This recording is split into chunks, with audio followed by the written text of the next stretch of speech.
할렐루야. 10월 9일 금요일입니다. 오늘도 정시 매일 예배 함께하는 성도 여러분 사랑하고 축복합니다.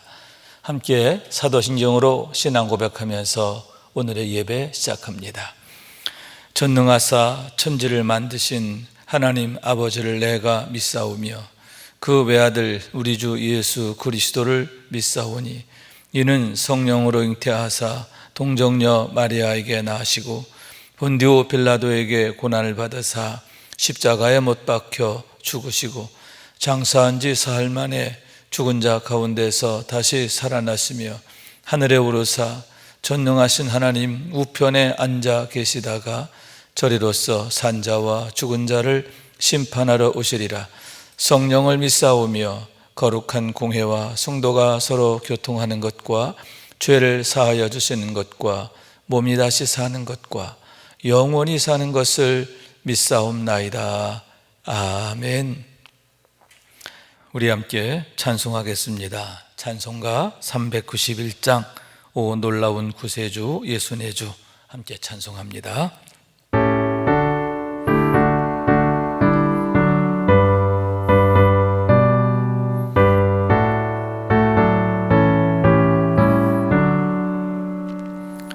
오 놀라운 구세주 예수의 주 참 능력의 주시로다.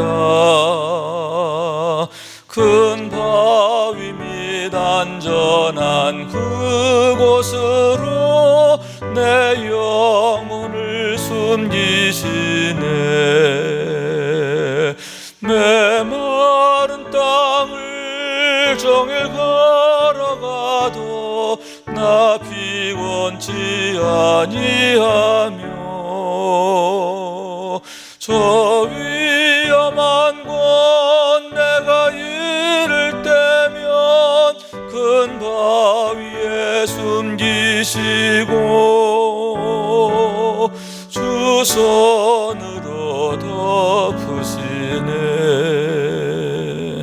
오 놀라운 구세주 예수의 주 내 모든 짐 벗기시네.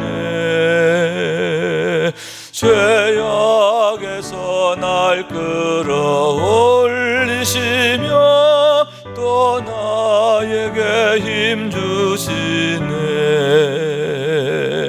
메마른 땅을 종일 걸어가도 나 피곤치 아니하며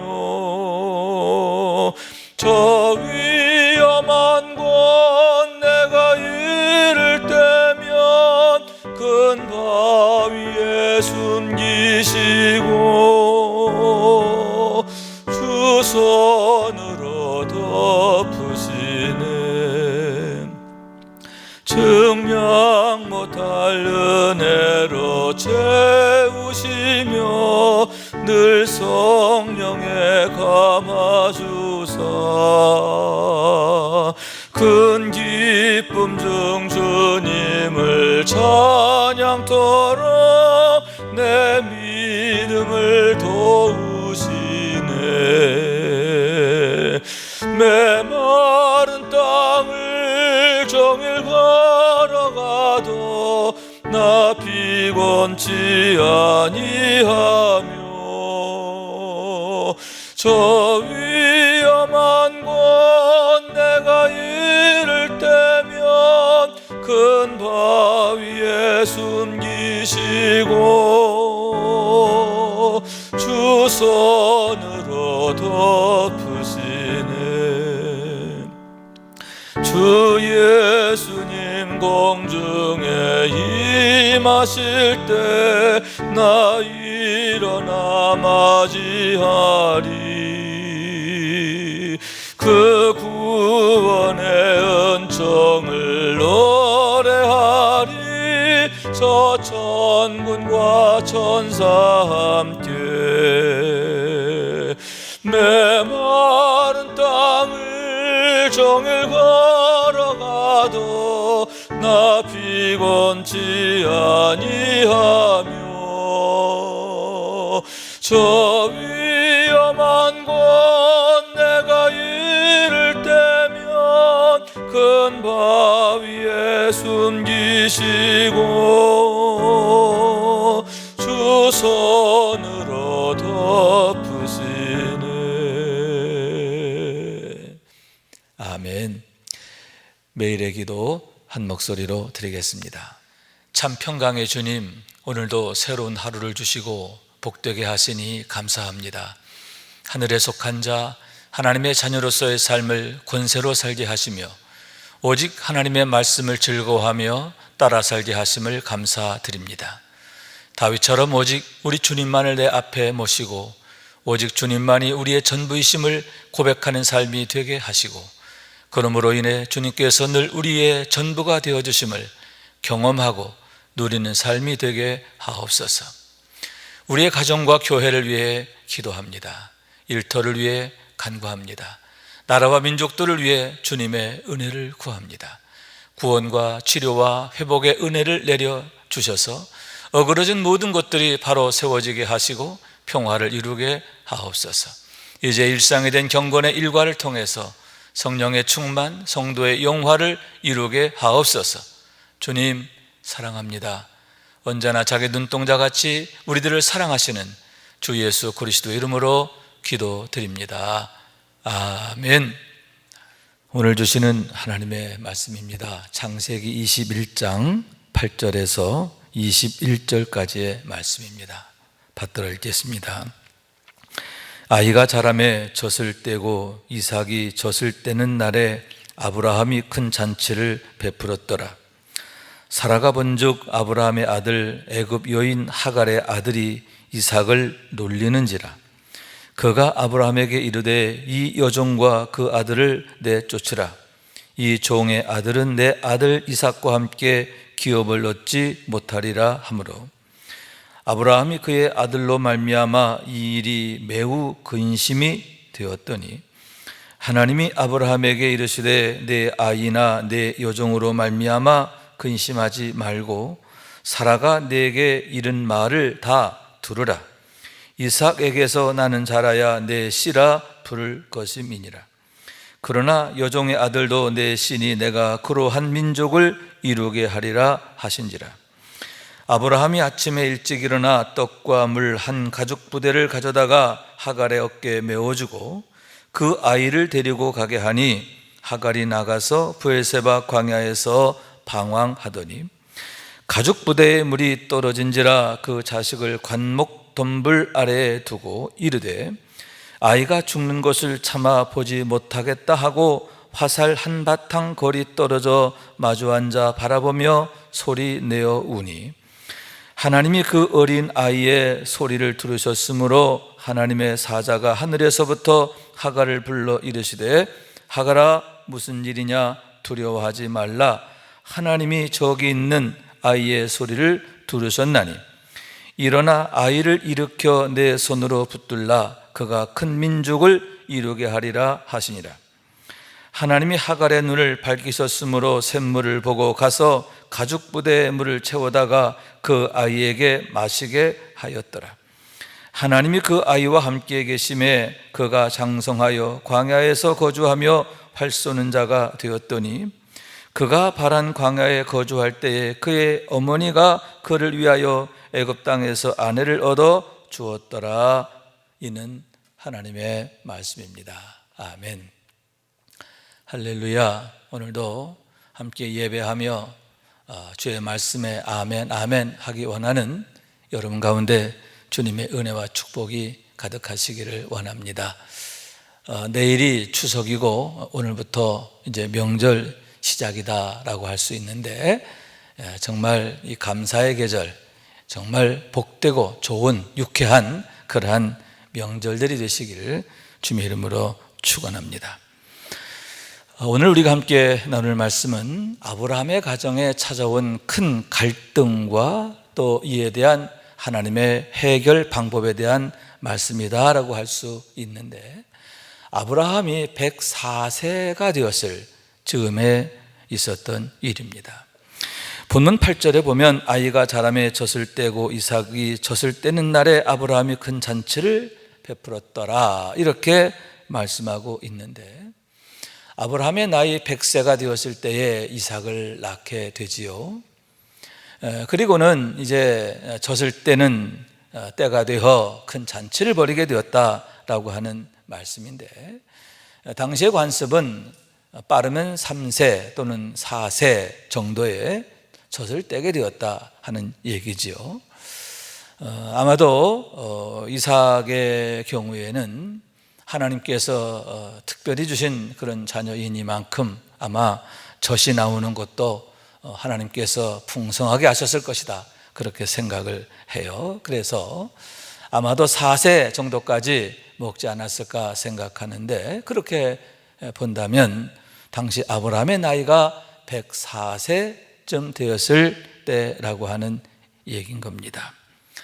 아브라함이 큰 잔치를 베풀었어요. 얼마나 좋았을까요? 얼마나 감사한 일입니까? 우선 100세에 얻은 아들이기 때문에 정말 감사하고 감사했고, 근데 그런 아들이 젖을 뗄 때까지, 4세가 되었을 때까지 무탈하게 잘 자라준 거예요.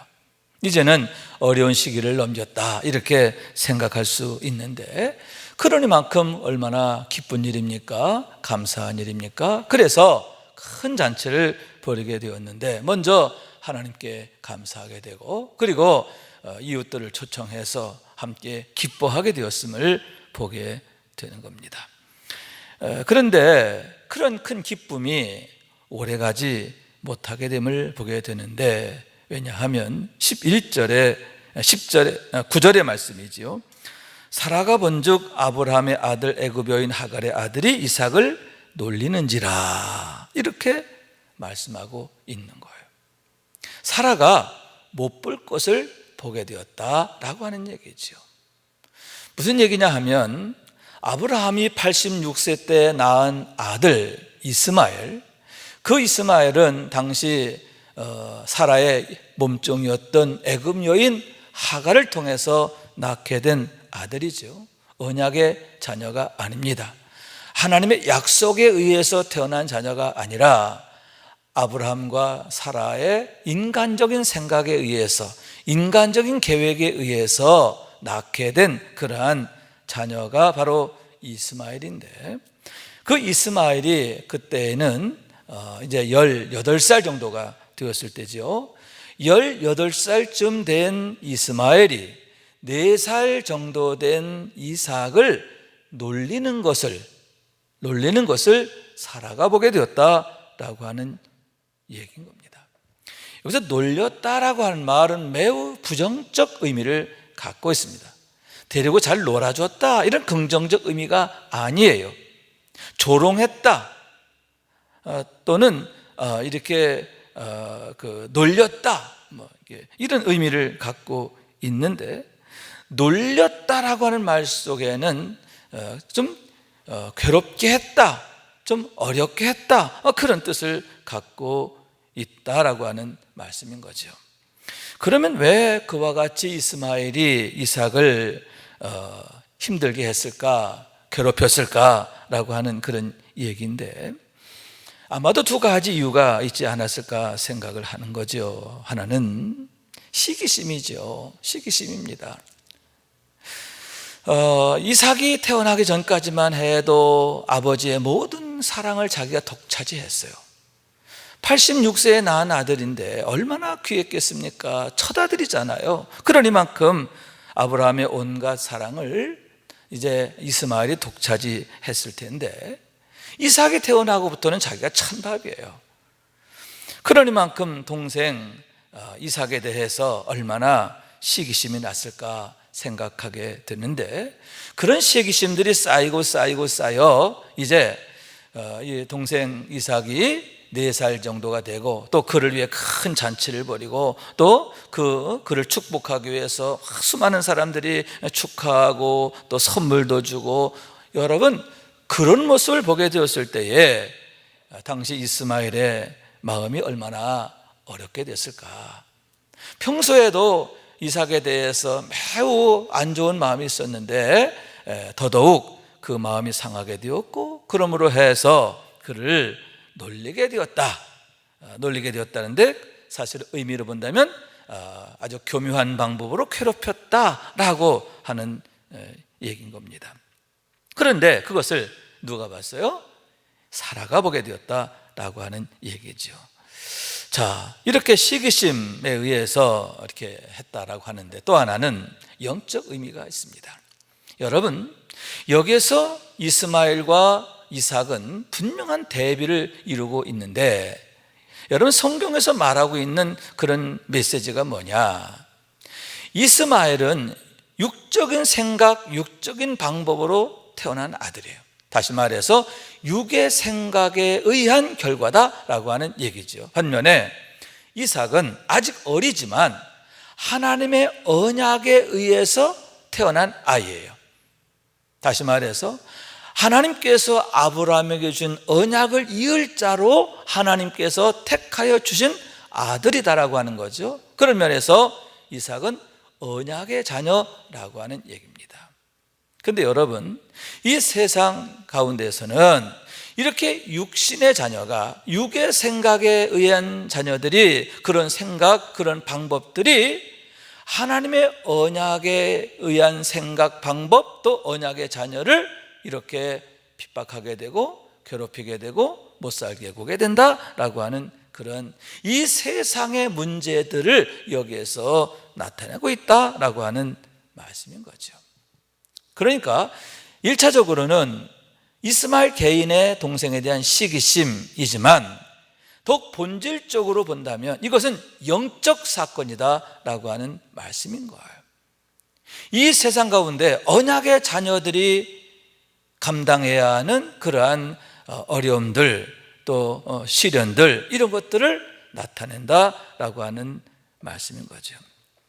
자, 그것을 사라가 보게 되었고, 이에 사라가 남편 아브라함에게 이제 하소연을 하면서 강력하게 요구하게 되는데, 그게 뭐냐? 10절 말씀이죠.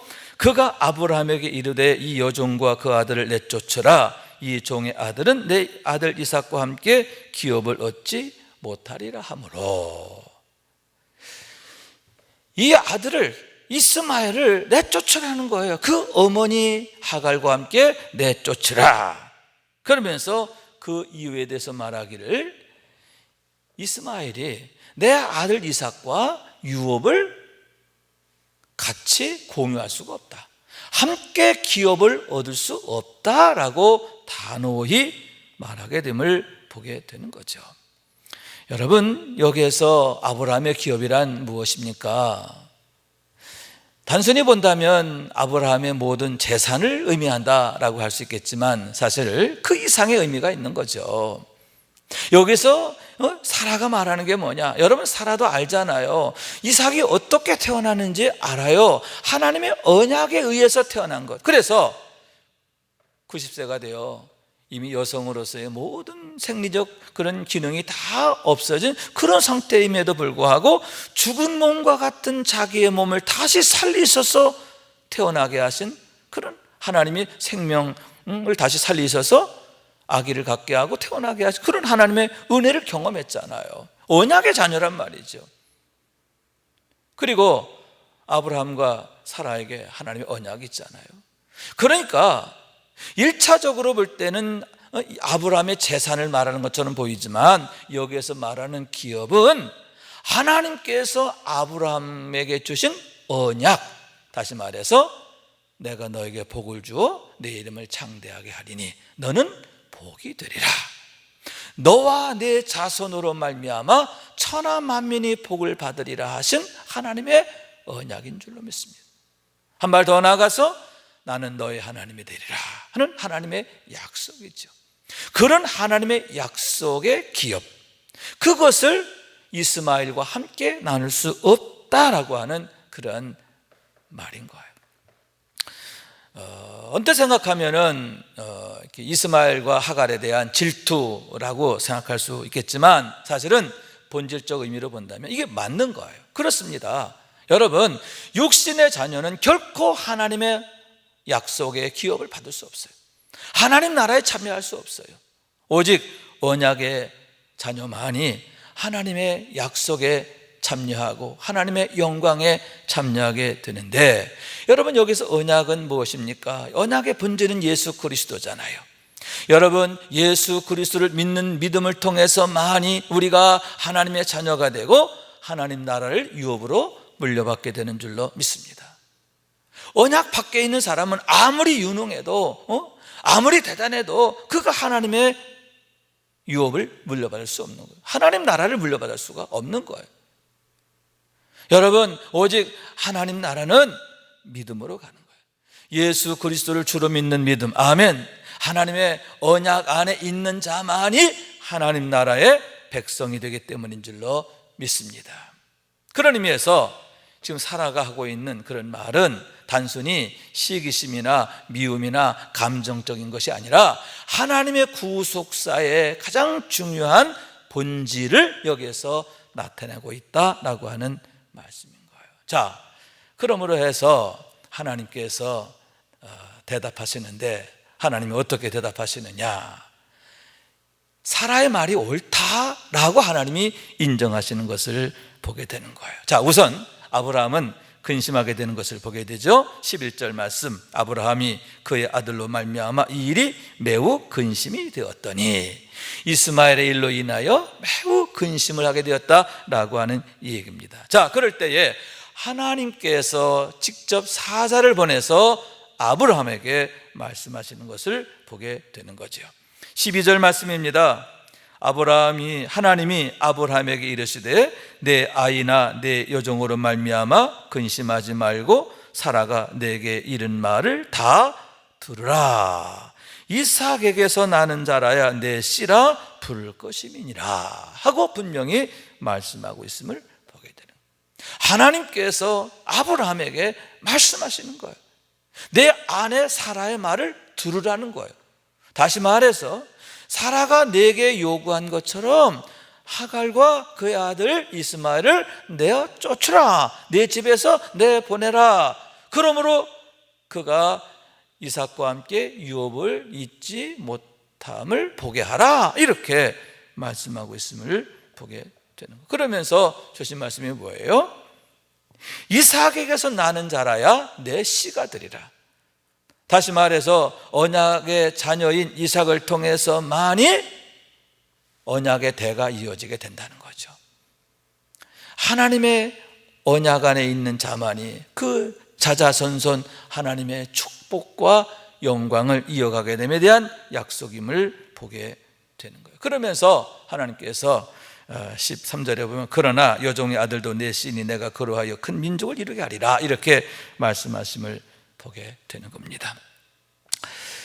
자, 그러면 여기서 여러분, 하나님께서 아브라함에게 주신 그런 말씀, 왜 내보내라고 했을까?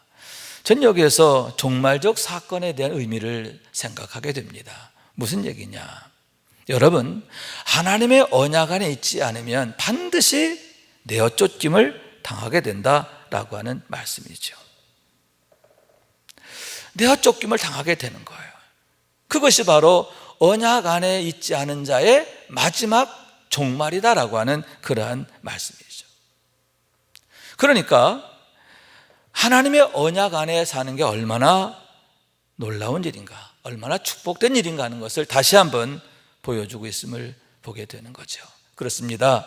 사랑 여러분, 이제 하갈과 또 이스마엘이 쫓겨나게 되잖아요. 그것처럼 여러분, 하나님의 언약 안에 있지 않으면, 다시 말하면 예수님이 내 안에 계시지 않으면, 내가 거듭나지 않으면 내가 아무리 인물 좋고 잘났어도 소용없어요. 마지막 하나님의 심판대에서 쫓겨나는 줄로 믿습니다.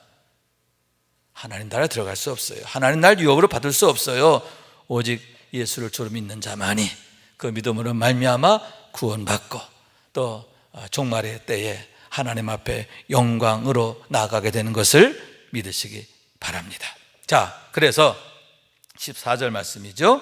아브라함이 아침 일찍 일어나 떡과 물 한 그릇 부대를 가져다가 하갈의 어깨에 메어주고 그 아이를 데리고 가게 하니 하갈이 나가서 브엘세바 광야에서 방황하더니, 자, 아브라함이 마음이 참 아팠을 것 같아요. 어쨌든 간에 그래도 내 아들이 아닙니까? 이삭이 태어날 때까지만 해도 그렇게 사랑했고 또 내게 기쁨을 주었던 그런 아들이었잖아요. 또 18살쯤 됐으니까 얼마나 정말 든든했겠습니까? 얼마나 좋았을까요? 그런데 그런 아들을 내어보내야 하는 아브라함의 마음이 참 어려웠을 거예요. 그러나 순종하게 되는데, 왜냐? 하나님이 그렇게 명하셨기 때문에. 하나님이 내보내라고 하셨거든요. 그렇기 때문에 하나님의 말씀에 순종하기 위해서 그렇게 했고, 또 하나는 뭐냐? 하나님의 약속이죠. 내보내지만 그러나 내가 그 아들은 책임져 줄게 약속하셨잖아요. 다시 말씀드리지만 내가 그로 한 민족을 이루게 하리라. 내가 그 아이 이스마엘에 대해서는 내가 책임져 줄 거니까 너는 걱정하지 말고 내보내 라고 말씀하게 되었음을 보게 되고, 그 말에 의지해서 이제 내보내게 되었음을 보게 되는 겁니다. 그럴 때에 그들이 어디에서? 브엘세바에서 방황하더니 라고 하는 겁니다. 당시에 아브라함은 그랄이라고 하는 곳에 거주하고 있었습니다.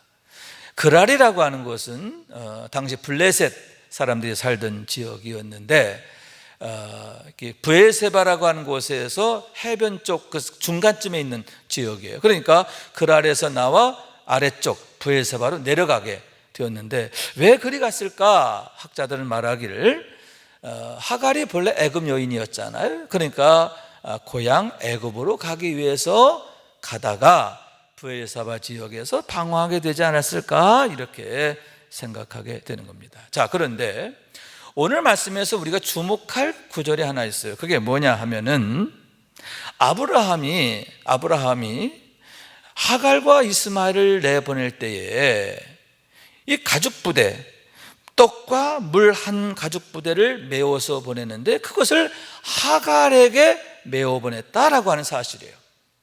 저는 이 말씀을 묵상하면서 참 의아하다. 왜냐하면 만약 이스마엘이 한 7살 정도 됐다면 그렇게 할 수 있어요. 엄마에게 당연히 그걸 맡기죠. 그러나 18살 정도라고 한다면 정말 이제 장성했거든요.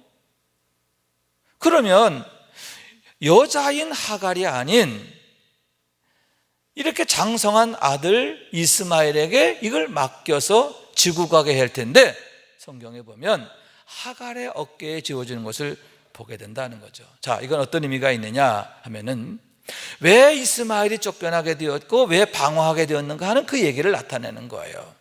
다시 말해서 이스마엘이 누구냐는 거예요. 아브라함의 아들이지만 하갈에게 속해 있다는 거죠. 하갈에게 속해 있는 거예요. 자, 똑같은 아브라함의 아들이지만 이삭은 뭐가 달라요? 언약의 여인 사라의 아들이라는 거죠. 자, 육신의 여인 하갈, 언약의 여인 사라, 이 둘을 대비시키고 있는 거예요. 그러면서 하나님의 언약 안에 있는 자는 하나님께서 그를 지키시고 하나님의 언약의 후사가 되게 하시지만, 이렇게 육에 속한 자의 종말은 뭐냐? 그의 삶은 뭐냐? 브엘세바를 방황하는 것처럼 방황하는 인생이 되고 만다라고 하는 말씀인 거죠. 자, 그렇게 해서 이제 브엘세바 지역을 방황하게 되었는데 물이 다 떨어졌어요. 큰일 났습니다. 물이 없으면 죽는 거죠. 그건 광야거든요. 물 없으면 죽는 거예요.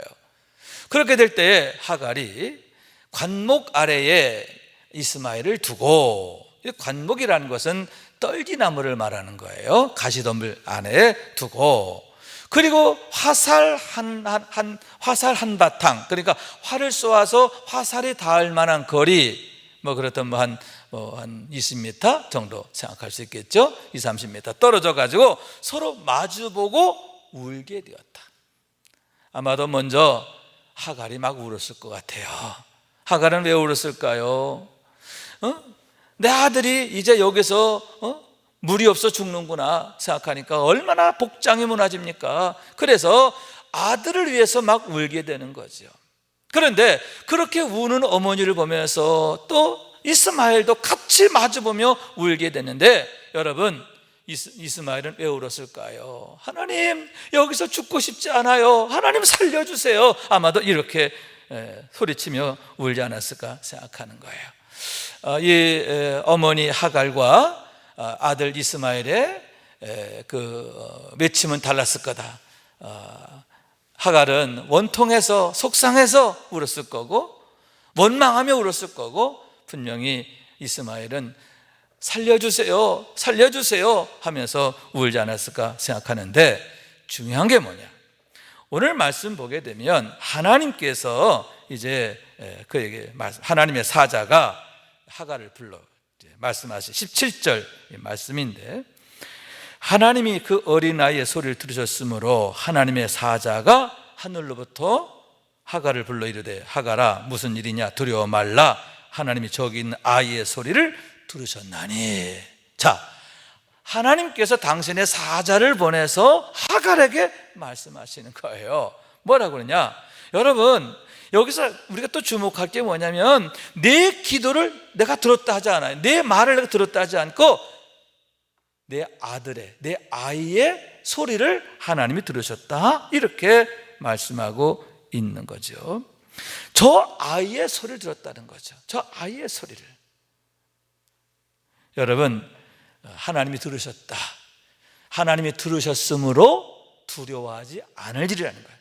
너는 지금 죽을까봐 두려워하지만, 내 아들 죽을까봐 두려워하지만, 하나님이 내 아들의 기도를 들으셨기 때문에 살려달라는 말, 구원해달라는 말, 그런 부르짖음을 들으셨기 때문에 이제는 문제가 해결됐어, 두려워하지 마, 걱정하지 마, 이렇게 말씀하고 있는 거예요. 여러분, 그렇습니다. 여러분, 우리의 기도가 하나님 앞에 응답되지 않는다면 정말 절망이지요. 정말 두려운 일이지요. 그러나 어떤 상황이라 하더라도 우리의 기도가 하나님 앞에 연락되어진다라고 하면, 여러분, 하나님은 기가 막힐 수렁과 웅덩이에서도 우리를 건져주시기 때문인 줄로 믿습니다. 그러므로 두려워하지 말라. 여러분, 하나님이 우리의 기도를 들으시는 것, 그게 문제 해결의 시작인 것을 믿으시기 바랍니다. 두 번째, 일어나 아이를 일으켜 내 손으로 붙들라, 그가 큰 민족을 이루게 하리라 하시니라. 18절 말씀이죠. 너 일어나 아이를 붙들어줘. 이젠 아이를 격려해줘. 네 손으로 그걸 붙들어줘. 내가 내 아들 책임져 줄 거야. 큰 민족을 이루게 하리라, 이렇게 약속하셨음을 보게 되는 거예요. 하나님께서 책임져 주겠다 약속하시는 거죠. 아브라함이 주셨던 약속을 하갈에게 다시 확인시켜 주고, 세 번째, 그러면서 하갈의 눈을 밝히심에 샘물을 보고 가서 가죽 부대에 채워다가 아이에게 마시게 했더라. 하갈의 눈을 밝혀주시니까 샘물을 보게 하셨다는 거죠. 여러분, 사실은 거기에 샘물이 있었어요. 그러나 눈이 어두워져 있으니까 안 보였죠. 그러나 하나님이 밝혀주시니까 보이는 거예요. 여러분, 여기서 샘물은 뭡니까? 예수 그리스도를 예표하는 줄로 믿습니다. 우리에게 참된 구원의 생수가 되시는 예수 그리스도를 예표하는데 하나님이 그걸 보여주시는 거예요. 하나님이 열어주셔야, 보여주셔야 여러분, 우리가 믿음을 갖게 되고 살게 되는 것을 믿으시기 바랍니다. 자, 그래서 그 물을 먹고 그 어려움을 극복하게 되는 겁니다. 그러면서 20절, 하나님이 그 아이와 함께 계시매. 자, 그때부터 하나님이 그 아이와도 함께 계시는 거예요. 여러분, 언약의 자녀인 이삭에게만 함께 하신 게 아니에요. 육신의 자녀였던 그에게도, 그가 하나님 앞에 부르짖었더니 하나님께서 그에게도 은혜를 베푸시고 긍휼을 베푸셔서 그와 함께하여 주시고, 그러므로 해서 그가 광야에 거주하며 활 쏘는 자가 되었더라. 활 쏘는 자가 됐다는 뜻은 뭐냐면요, 그가 위대하게 되었다, 탁월하게 되었다, 유능하게 되었다, 그런 뜻이에요. 그가 모든 사람보다 뛰어나게 되었고 하나님의 약속대로 그가 큰 민족을 이루게 되는 것을 보게 되는 겁니다. 여러분, 그렇습니다. 하나님은 우리가 이렇게 부르짖을 때 하나님 우리의 부르짖음을 들으시는 줄로 믿습니다. 하나님은 이렇게 언약의 자손들을 택하시고 그들에게 언약하신 대로 응답하시는데, 여러분 육신의 자녀라 하더라도 그들이 하나님께 구원을 호소하며 하나님께 부르짖어 구하면 그들에게도 은혜를 베푸시는 하나님이신 줄로 믿습니다. 이렇게 은혜로우신 하나님, 자비하신 하나님, 이런 하나님, 나의 하나님 된 게 얼마나 감사해요. 여러분, 우리가 육신의 자녀일지라도 이렇게 그의 기도를 들으시는 하나님이신데, 믿음으로 구원받은 우리가 하나님께 기도할 때 하나님은 얼마나 우리를 기뻐하실까요? 우리가 믿음으로 살려고 했을 때 하나님은 얼마나 사랑하실까요? 더욱 믿음에 굳게 서서 더욱 하나님의 큰 영광의 때를 이루어가는 우리 모두가 될 수 있기를 주님의 이름으로 축원합니다. 기도하겠습니다. 자비하신 하나님, 감사합니다. 명절을 맞아 오늘도 예배하며 이 하루를 시작하고 또 주의 은혜 안에 살기를 소원하며 나아갑니다. 오늘도 믿음으로 하나님의 영광의 때를 이루어가는 저의 삶이 되도록 도와주옵소서. 주님의 이름으로 기도합니다. 이제는 우리의 구세주가 되시며 대속자가 되시는 예수 그리스도의 구속의 은혜와 아버지 하나님의 사랑과 성령님의 교통하시는 은총이 이제 명절을 맞았습니다. 이 명절의 때, 그럼에도 우리는 오늘도 예배합니다. 예배하며 나가는 죄 사랑 모든 권속들 위에 영원토록 함께 하시기를 간절히 축원하옵나이다. 아멘.